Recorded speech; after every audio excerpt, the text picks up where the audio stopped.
Today it's Saturday, March 8, 2025. This is a cam adjuster from one Jaguar. I don't remember the engine code, to be honest, and it doesn't matter, okay? It's a cam adjuster from a Jaguar, period. The car came here with a rattling sound, alright? As soon as I hear the sound, I said, cam adjuster, fail, alright? And the customer, he gave us the green light, and I open to see the cam adjuster. I remove the cam adjuster, okay? It's the exhaust cam adjuster, camshaft adjuster, okay? There you go.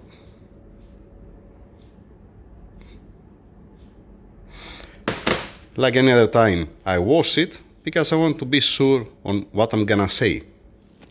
And like any other time, I'm not saying to someone what to do or how to do it.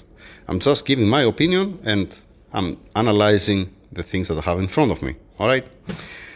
What's the reason of failure of this cam adjuster? Some people, they're gonna say that, you know what, Tassos, it's obvious that, you know what, the pin that's supposed to lock here inside, it's not locking and it's sliding here and makes this sound. Yeah, this is the effect. This is what happened, not why this happened, all right? Why this happened? Let's see that together, all right?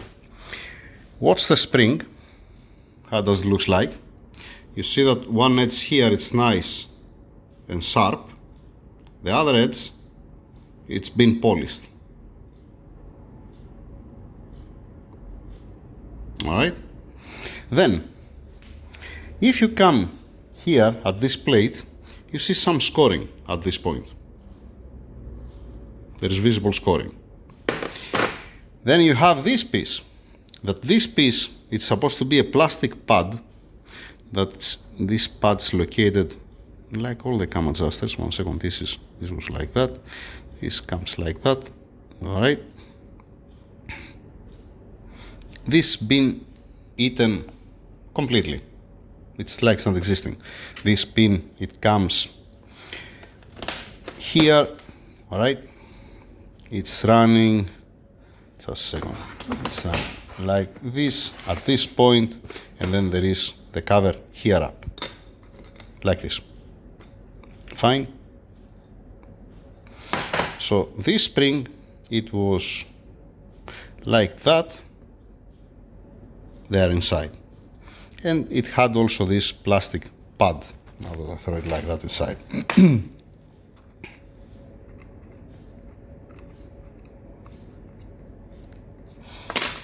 Fine, like this. So you understand that there is no way this spring and this pad, this plastic piece that has there, to reach here up and tight the pin in locked position for the first start until it builds up oil pressure. All right, makes sense? Because this failed, first it failed the plastic element that has to minimize the friction, all right? And then as soon as it disappeared, it will start eating this small spring. It was longer, the spring, a little bit longer, at least double the size of this, all right? That's what happened for me, for my mind, all right? That's what I see in front of me. And most probably the same results will be also for the intake cam adjuster, not only for the exhaust. The intake currently, it's locked. It's okay, it feels okay. But like I said, if you don't open it, you're not gonna be able to see inside what's going on, right? Now, what's my advice? No, before I give you my advice, if you continue driving the car, the engine currently, the specific engine, has 140,000 kilometers, if I remember right. That's what I remember, 140. Now, if you use again the same oil, if you drive the car with the same way and you change the oil on the same time, after exactly 140,000 kilometers, you're gonna fail again the cam adjuster. Make sense? All right? Like I said before, for me, it's a nonsense to use, let us say, 0W20 here in this country.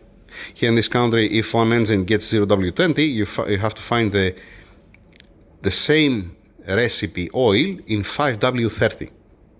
It doesn't make any sense to use 0W20, especially here in this country. I mean, if you use 0W20 here in Alaska, what are you going to use? With the ambient temperature, let us say minus, and here with positive 20, 30, 40 degrees, example. All right, it makes sense. Or to keep the oil, to change it every 15,000 kilometers, again, to me it's nonsense. Because this where what you see here, it's purely, clearly lack of lubrication. The oil, it didn't have enough film strength to protect this piece. It had a wear between the plate, all right, and ended up to happen this. That's why I'm saying that if you're driving in the city the car, especially in a hot country, don't keep the oil for 15,000 kilometers. Change it earlier.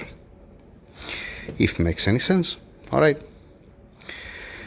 Now, on this cam adjuster, like I said, you have this wear here. To be honest, it's not that deep. It's not that deep. And with this type of pin, you remember on the M156, I'm flipping the pin.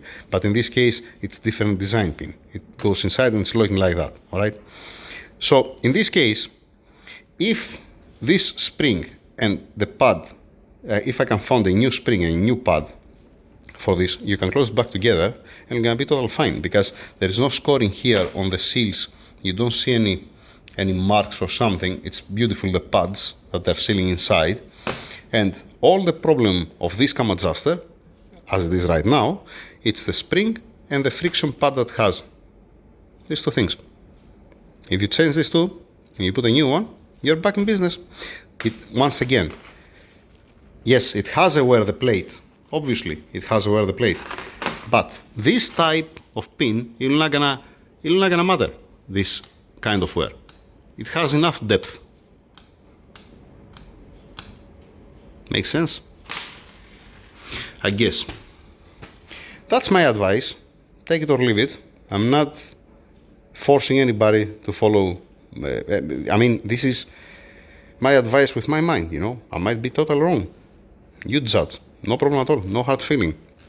That's what I have to say. Let me put it back together because I want to give it back to the owner as one piece, not in pieces like that. It belongs to him after all. I don't want to keep the cam adjuster by any means. It's not my property. It's not my business. I don't want to have a scrap. And let me show you how it looks like. This is how it looks like when it's assembled together. All right. You can hear the pin inside because there is no spring, like I said. I put back again the spring and the pad, what's left of it. All right.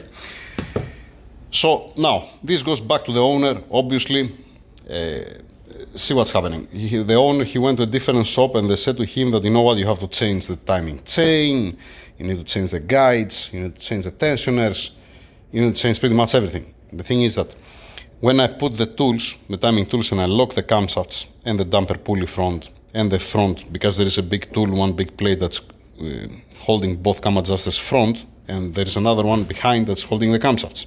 All right.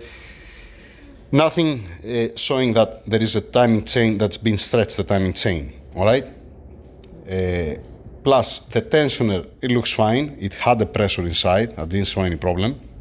Even with the rattling, I didn't show any problem. The pads from the timing chain guides, it looks beautiful. I don't see anywhere. After all, it has 104,000 kilometers. Now, what's the right repair for me, at least in this case?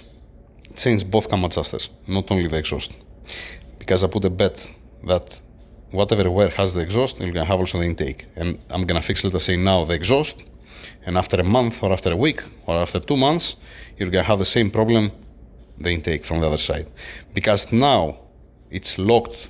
That I check it, it's locked. This doesn't mean that we're gonna stay like that. Not this, the intake that's on the car. All right. So the right way, what I have ordered now, I have ordered the exhaust cam adjuster, the solenoid, the bolt that's also a solenoid valve in the middle that's actuating the cam adjuster, the gasket, all right, and the one solenoid, a different solenoid that does have nothing to do with the cam adjuster because it's reporting faulty on the diagnostic. We need to add another one bolt, another one solenoid, and the intake cam adjuster. That's my opinion. Now, it's the customer's, the owner's call. There's nothing wrong with the customer. I don't have any problem by any means. I'm just saying in general, all right? They might say, as an example, I'll give you an example. You might say the customer that, you know what, the engine's running, yeah, it has a check engine, but the engine's still running, so put back again the same cam adjuster, no problem, no hard feeling, I can put back again, but just you're gonna have the same fault and the same sound until it comes apart completely. Alright, that's it, that's what I have to say. Thank you very much, over and out, have a nice weekend.